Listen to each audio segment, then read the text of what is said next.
సంసారం ఒక చదరంగం. ప్రతి సంసారానికి భార్యాభర్తలు చాలా అవసరం.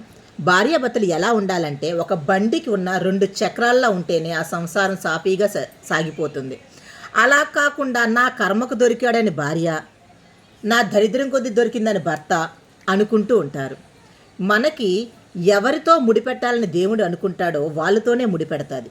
బహుశా ఆమెను అతడు తప్ప ఇంకెవరూ భరించలేరేమో, అతడిని ఆమె తప్ప ఇంకెవరూ ప్రేమించలేరేమో. మనకేం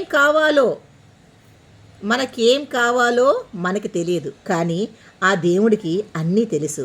అందుకే ఎవరితో ముడిపెట్టాలో వారితోనే ముడిపెడతాడు. అందుకే మనకి దొరికిన ఈ బంధాన్ని మనము వరం అనుకుంటే జీవితము చక్కగా సాఫీగా 3 పూలు 6 కాయలుగా సాగిపోతుంది. కాదంటారా?